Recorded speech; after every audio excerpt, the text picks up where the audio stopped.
오늘 여러분과 전곡을 찌르는 신앙이라는 제목으로요 하나님의 말씀을 나누도록 하겠습니다. 오늘 우리는 야곱이 삼촌 라반을 떠나서요 그 이후에 일어난 일들 가운데 아주 핵심적이고 중요한 야곱의 일생의 사건을 함께 읽었습니다. 그리고 그 사건 가운데 은혜를 나누고자 하는데요, 여러분 한 번쯤은 전곡을 찌르다라는 이 말을 들어보셨거나 또 사용해 보셨을 겁니다. 어떤 문제의 핵심을 이제 간파했을 때 그런 예리함을 가리켜서 우리는 전곡을 찔렀다 또는 찔렸다라고 말하게 되지요. 그런데 여기서 전곡이 무엇인가라는 생각이 이제 잘 안 해봤던 것 같아요. 근데 그 의미를 이렇게 찾아보니까요, 여러 설들이 좀 있는데요. 한 가지는 이 정이라는 것은 솔개, 매이고, 곡은 이제 고니라는 또 이제 새다라는 해석입니다. 이제 매는 굉장히 민첩하고요, 고니는 굉장히 높이 날기 때문에 활로 맞추기 어려운 짐승 중에 아주 손에 꼽히는 거였다라는 거죠. 그래서 그 정과 곡을 맞추는 것, 그것이 굉장히 예리한 사람, 또 민첩한 사람만 가능했다라는 겁니다. 그리고 또 다른 이제 해석은요, 이제 관역의 정중앙을 의미한다라는 건데요, 이 정이라는 단어는 천으로 만든 관역의 정 가운데에 그려진 검은 점을 의미하고요, 곡은 가죽으로 만든 관역의 정 가운데에 그려진 점을 의미한다라는 겁니다. 그러니까 관역에서 가장 맞추기 어려운 가운데 점을 가리켜서 정곡이다라고 하는 거죠. 이 정곡을 매나 고니로 보는 것이든 또 관역의 정중앙으로 보는 것이든 정말 맞추기 힘든 것을 정확히 맞췄다라는 의미일 것입니다. 누군가 감추고 있던, 또 들키지 않으려고 숨겨 놓았던 어떤 감정이나 또 생각을 정확하게 맞췄을 때 우리는 전곡을 찔렀다라고 말하게 되는 것입니다. 사실 우리의 신앙생활에 있어서도요, 이 전곡을 찌르는 것이 굉장히 중요합니다. 그런데 오늘 이 본문의 야곱은요, 전곡을 빗나간 신앙생활을 하고 있던 대표적인 인물입니다. 다시 말해 지금 자기에게 있는 문제의 핵심을 전혀 간파하지 못했던 것이 야곱이었다라는 것이죠. 오늘 본문을 보시면 야곱이 무려 21년 만에 삼촌 라반으로부터 나오게 됩니다. 21년간 종처럼 어찌 보면 모든 것을 쏟아 바쳐서 라반을 위해 일했고요, 그로 인해서 삼촌 라반에게 큰 부를 안겨 주었습니다. 그리고 이제 이 라반을 떠나 나올 때 야곱 자신도 그 부를 가지고 나오게 되는 것이죠. 성경을 보면 야곱이 부를 얻은 방법은 물론 정당한 방법은 아니었을 수 있음을 우리는 알 수 있습니다. 라반이 야곱을 속였듯 또 야곱도 라반을 속여 많은 가축과 또 재물을 가지고 라반의 집에서 나온 것이죠. 그리고 이 야곱이 가장 먼저 한 것이 바로 자신의 형 에서와의 틀어진 관계를 다시 회복하는 일이었습니다. 왜냐하면 이 야곱에게 있어서 이보다 더 중요한 문제는 없었기 때문이죠. 그래서 이제는 이 문제를 해결하고자 에서로부터 도망친 지 21년 만에 큰 결단을 내린 겁니다. 더 이상 도망자가 아니라 정면으로 돌파하겠다라는 결단을 내린 것이죠. 그런데 우리가 질문해 봐야 하는 것이 있습니다. 왜 이 결단을 지금 했는가라는 겁니다. 야곱이 도망쳤을 21년 전과 라반으로부터 나온 지금 이 야곱은 뭐가 달라졌을까요? 물론 나이가 들었죠. 그리고 가족도 생겼습니다. 그런데 그에게 그런 것 말고 결정적인 변화가 있었는데요. 바로 앞서 나눈 재산이었습니다. 아무것도 없는 상태로 도망쳐 나왔는데 21년이 지난 지금 자신에게 아주 많은 재산이 생긴 것이죠. 이제는 자신에게 있는 이 재산을 가지고 형과 대화할 수 있는, 또 화해할 수 있다라는 나름대로의 판단을 내린 것입니다. 32장 5절 말씀을 우리 한번 같이 읽어보겠습니다. 오늘 읽은 본문은 아니지만요, 한번 한 목소리로 화면에 띄어져 있으니까요, 같이 읽도록 하겠습니다. 내게 소와 나귀와 양떼와 노비가 있으므로 사람을 보내어 내 주께 알리고 내 주께 은혜 받기를 원하나이다 하라 하였더니. 아멘. 여기서 주는 에서입니다. 소와 나귀, 양떼와 노비를 보내고 에서에게 은혜 받기를 원한다라는 거죠. 용서받기를 원한다라는 겁니다. 이것이 야곱의 생각인 겁니다. 그리고 13절에서도요, 에서를 위한 예물을 따로 택해 놓고 그것을 먼저 보여주고 야곱이 뒤에서 만날 계획을 치밀하게 세우게 됩니다. 20절 말씀도 같이 한번 읽어보도록 하겠습니다. 20절 함께 읽겠습니다. 또 너희는 말하기를 주의 종 야곱이 우리 뒤에 있다 하라 하니, 이는 야곱이 말하기를 내가 내 앞에 보내는 예물로 형의 감정을 푼 후에 대면하면 형이 혹시 나를 받아주리라 함이었더라. 아멘.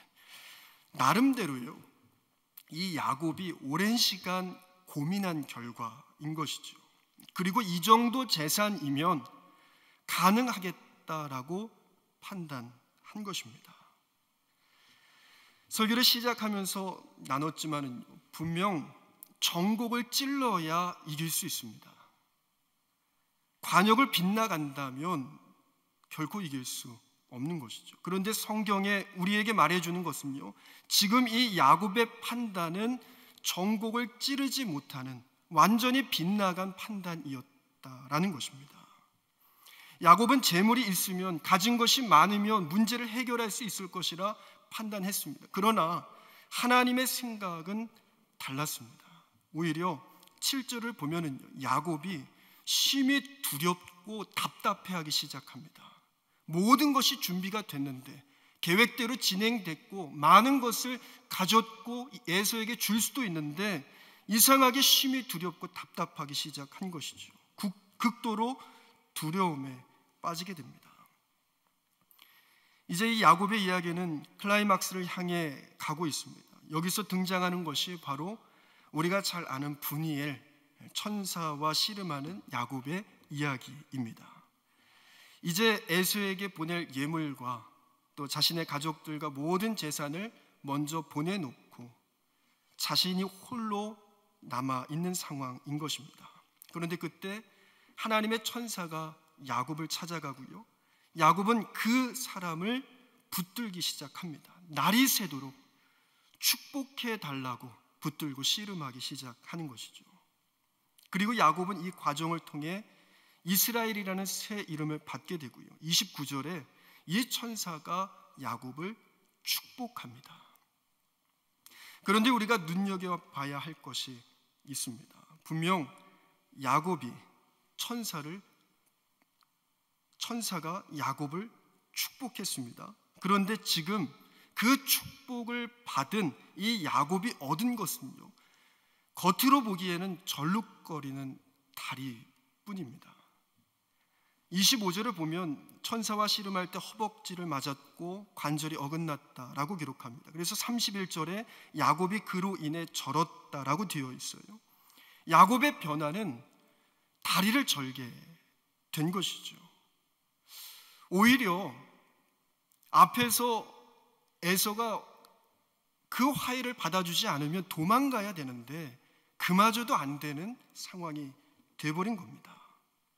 그러나 이 말씀을 묵상하면서요, 야곱에게 일어난 변화는 절개된 다리이지만 그 이면의 진정한 변화는 그가 하나님 앞에 엎드리게 되었다라는 변화라는 겁니다. 이제부터 야곱에게 놀라운 변화가 일어납니다. 분명 이전에는 에서는 뒤로 빠져 있었거든요. 예물을 보내고 그 다음에 자신이 뒤에서 도망갈 준비를 하고 있었습니다. 그런데 그 천사와의 씨름 이후, 천사의 축복을 받고 난 이후 33장 이 다음 장 3절을 보면 자기는 그들 앞에 나아가되라고 이제 기록합니다. 그러니까 이제는 야곱이 가장 선두로 나서기 시작한 겁니다. 에서를 향해 자기가 가장 먼저 나아가 그 앞에 엎드리게 된 것이죠. 분명 이전까지는 심히 두렵고 답답하다고 했는데, 그래서 맨 뒤에서 도망갈 준비를 하고 있었는데, 오히려 다리를 절고 있는 지금, 모든 여건이 나아진 것이 없는 지금 야곱은 맨 앞으로 가기로 스스로 결정한 것입니다. 이것이 우리에게 무엇을 말해주는 걸까요? 바로 문제의 전곡은 재물이 아니었다라는 겁니다. 문제의 전곡은 하나님이었다라는 것이죠. 하나님께서 천사를 보내 야곱과 씨름하게 하신 것도 그것을 깨닫게 하기 위함이었습니다. 야곱은 하나님을 믿는다 말했고요, 수도 없이 자신이 기억하고 있는 하나님과의 약속을 여러 번 언급합니다. 그러나 그것은 말뿐이었을 뿐 실제 그것을 믿지는 않았다라는 것이죠. 그가 믿었던 것은 오로지 자신의 재산과 물질 뿐이었습니다. 그런데 천사와의 씨름을 통해 하나님의 말씀과 약속이 믿어지기 시작한 것이죠. 문제의 정곡이 무엇인지를 깨닫게 된 것입니다. 자신에게 재물이 없어서가 아니라 하나님을 놓치고 있었기 때문에 이 문제가 일어났음을, 해결될 수 없었음을 그가 핵심을 파악하기 시작한 것이죠. 때로 우리도요, 문제의 핵심을 놓칠 때가 있습니다. 정곡이 아니라 다른 데만 찌르고 있을 수 있다라는 것이죠. 이전에 원대교회에서 목회할 때요, 이와 비슷한 경험을 한 적이 있습니다. 이제 시골의 사택이 우풍이 굉장히 심했습니다. 겨울이 되면은요, 이제 걱정이 앞서게 됩니다. 물론 나무를 세게 떼면 되지만 그래도 우풍이 참 무섭더라고요. 거실 같은 경우는 큰 창이 있기 때문에 굉장히 춥고요. 특히 잠을 자는 작은 방이 하나가 있는데 그 방이 우풍이 굉장히 심했습니다.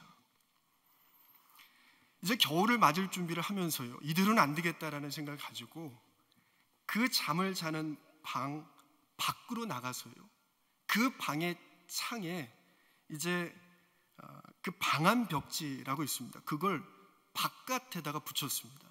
바깥에 붙여야 이제 바람이 안 들어올 것 같아가지고요, 창 전체를 방한 벽지로 덮은 겁니다. 그것도 모자라서 이제 쇠틀, 철물점에서 팔거든요. 쇠틀을 이제 붙여서 거기에 이제 비닐을 끼웠습니다. 비닐도 이제 싼 걸로 끼우지 않고요, 두꺼운 걸로 두 겹으로 해가지고 비닐을 끼웠습니다. 그리고 그것도 모자라서 방한 벽지를 하나 더 사가지고요, 실내에다가 하나를 더 붙였습니다. 그러니까 창문은 모양은 있지만 사실 벽을 하나 만들어 놓은 거죠. 그리고 마음속에 이 정도면 됐다라는 생각을 이제 제 스스로 가진 겁니다. 그리고 이제 들어와서 그 방에 앉아 있는데요, 굉장히 좌절이 됐던 것이 분명히 세 겹으로 그 창을 막았음에도 불구하고 우풍이 있는 겁니다. 그래서 제가 내린 결론은 샤시를 바꿔야 되는구나 라는 생각을 이제 그때 하게 되고요, 이제 몇 년이 흐른 후에 샤시를 바꿀 기회를 갖게 됩니다. 그래서 이제 샤시를 딱 바꾸고요, 이제는 정말 우풍 없는 겨울을 보낼 수 있을 거라는 생각을 가지고 이제 싹 바꾼 후에 거실을 나가봤습니다. 그랬더니 정말 우풍이 없는 겁니다. 이제는 됐다, 이제는 따뜻할 수 있겠다라는 생각을 가지고요, 잠자는 작은 방에 갔습니다. 그런데 정말 좌절이 됐던 것이요, 샤시를 바꿨는데 여전히 우풍이 있는 겁니다. 이거 어떻게 해야 되나, 그 마음에 정말 여러 가지 복잡한 생각이 들더라고요. 그래서 그때부터 이 방법을 찾기 위해서 그 작은 방을 곳곳을 막 찾아보기 시작을 한 겁니다. 분명히 창은 다 막았고요, 샤시도 다 바꿨습니다. 그런데 정말 깜짝 놀란 것이요, 위에 천장에 커튼이 달려 있는데 그 커튼 뒤로 이 벽과 천장에 기역자로 딱 붙어 있어야 되잖아요. 근데 이게 벌어져 있는 걸 그때서야 발견을 한 겁니다. 한 2cm 정도가 벽 전체 처음부터 끝까지 다 벌어져 있는데요, 이게 집이 오래되다 보니까 그 안에 강목이 틀어져 있었던 거예요. 그러면서 이게 벽이 바르지 못하고 틀어지면서 천장과에 붙어있는 그 지점에 균열이 생긴 것이었습니다. 그걸 발견하고 얼마나 기뻤는지요. 당장에 실리콘을 3통을 사다가 거기를 다 막아버렸습니다. 천장에 올라가서 위에서도 막고요, 밑에서도 막고요. 그랬더니 정말 신기하게요, 우풍이 사라지더라고요. 어찌 보면은요, 분명히 문제의 전곡이 있음에도 불구하고 다른 데만 열심히 찌르고 있었던 것이죠. 3겹의 비늘을 씌우고 샤시를 바꿔야 한다라고 저는 생각했지만 문제의 전곡은 거기에 있지 않더라라는 것입니다. 어찌 보면요, 오늘 우리가 읽은 또 나눈 이 말씀 속에서 야곱도요, 자신에게 이 재력만 있다면 이 문제를 해결할 수 있다는 확신이 그에게 있었습니다. 그러나 문제의 전곡은 그것이 아니었다라는 것이죠. 오늘 우리도 동일하게요, 우리의 삶의 문제의 전곡을 찔러야 되는 줄로 믿습니다. 그것은 바로 하나님과의 관계입니다. 우리는 때로 이것을 쉽게 놓칠 때가 있습니다. 이것 말고 다른 것이 필요하다고 생각되어질 때가 많다라는 것이죠. 그러나 그 외에 많은 것을 또 우리가 계획한 대로 갖춰졌다 할지라도 야곱이 가진 심히 두렵고 답답한 마음을 우리도 여전히 가질 수 있다라는 것이죠. 여러분, 우리의 삶을, 여러분의 삶을요, 한번 진지하게 돌아보시고 질문해 보시기를 바랍니다. 여러분의 삶에 하나님은 어떤 의미이십니까? 하나님이 여러분의 삶에 얼마나 중요하십니까? 성경이 우리에게 아주 일관되게 말하고 있는 것은 모든 문제가 하나님과의 관계가 틀어진 데에서 시작된다라는 것입니다. 이스라엘이라는 나라가 망해 갈 때 항상 하나님께서는 선지자를 보내십니다. 그런데 그때 선지자들은 한결같이 하나님과의 관계를 지적합니다. 그것이 바로 문제의 전곡임을 그들이 선포하는 것이죠. 단 한 번도요, 선지자들이 와서 군대의 수가 적다거나 무기가 신식이 아니라거나 재물이 부족하다거나 라는 것을 지적하지 않습니다. 하나님을 떠난 이스라엘의 죄악, 그 관계를 지적합니다. 그것이 문제의 전곡이다라는 것이죠. 남유다의 대표적인 선지자였던 이사야가 남유다를 향해 외쳤던 것도 그것입니다. 이사야서를 시작하며 하나님의 애타는 심정을 그가 전하는데요, 이사야 1장 11절에서 12절에 이렇게 기록합니다. 같이 한번 이 말씀을 읽어보도록 하겠습니다. 함께 읽겠습니다. 여호와께서 말씀하시되 너희의 무수한 재물이 내게 무엇이 유익하뇨? 나는 순양의 번제와 살찐 짐승의 기름에 배불 넣고 나는 수송아지나 어린 양이나 순염소의 피를 기뻐하지 아니하노라. 너희가 내 앞에 보이러 오니 이것을 누가 너희에게 요구하였느냐? 내 마당만 밟을 뿐이니라. 아멘. 이스라엘이 빠지지 않고 하나님 앞에 제사를 드렸습니다. 많은 재물을 하나님 앞에 가져왔고요, 좋은 것을 드렸습니다. 그런데 하나님께서 그것을 기뻐하지 않으셨다라는 것이죠. 이유는 이스라엘이 지금 내 앞에 오기는 하는데 그 행위는 마당만 밟는 행위다라고 하나님이 정의하십니다. 이스라엘이 하나님께 관심이 없다라는 것이죠. 마음이 다른 데 있다라는 겁니다. 전곡을 빗나간 신앙생활을 하고 있다라는 것이죠. 하나님은 마당만 밟지 말고 뜰 안으로 들어오라 말씀하십니다. 성소 가장 중심으로 들어와서 얼굴 도장만 찍지 말고 얼굴을 맞대고 앉아 교제하자 말씀하시는 겁니다. 야곱이 천사와 씨름했던 곳의 이름이 분이엘입니다. 이곳은 우리에게 상당한 의미가 있습니다. 왜냐하면 이 분이엘이라는 장소의 뜻이요, 이 분이엘의 엘이 하나님이고, 분이 이 단어, 이 앞에 단어는 무엇 앞에 또는 얼굴 또는 안뜰이라는 의미를 가지고 있습니다. 다시 말해 하나님의 얼굴, 하나님의 안뜰이라는 의미인 것이죠. 야곱은요, 매번 마당만 밟았습니다. 그 인생 평생을 걸쳐 마당만 밟는 신앙이었다라는 것이죠. 그런데 처음으로 정곡을 찔러 본 것입니다. 그것이 분이엘인 것이죠. 하나님을 붙들고 하나님을 마주했던 곳, 하나님의 안뜰로 들어가 하나님의 얼굴을 대면했던 그곳, 하나님은 오늘 우리에게도 정곡을 찌르는 그 분이엘의 신앙을 회복하기를 기대하십니다. 감리교를 시작한 존 웨슬리 목사님이요, 1791년 3월 2일 88세에 하나님의 품에 안기 계십니다. 임종 직전 웨슬리 목사님의 침대 주변으로 20명 가까운 사람들이 모였습니다. 그 둘러선 사람들 앞에 2번 같은 말을 반복하시는데요, 그가 마지막 2번 반복한 말이 이것이었습니다.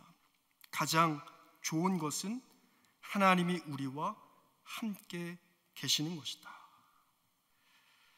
존 웨슬리 목사님은 전곡을 찌르는 신앙이 무엇인지를 우리에게 보여주십니다. 말씀을 정리하며 전곡을 찌르지 못하면요, 문제는 사라지지 않습니다. 우리의 신앙이 마당만 밟는 신앙이 아닌지 돌아봐야 됩니다. 이제는 하나님의 안뜰로 들어가시기를 바랍니다. 하나님과의 온전한 관계가 우리에게 가장 중요한 것이 될 수 있으시기를 주님의 이름으로 축복합니다. 다윗은 시편 27편 4절에서 이렇게 고백하는데요, 우리 이 고백을 같이 한번 읽도록 하겠습니다. 함께 읽겠습니다. 내가 여호와께 바라는 한 가지 일, 그것을 구하리니 곧 내가 내 평생에 여호와의 집에 살면서 여호와의 아름다움을 바라보며 그의 성전에서 사모하는 그것이라. 아멘.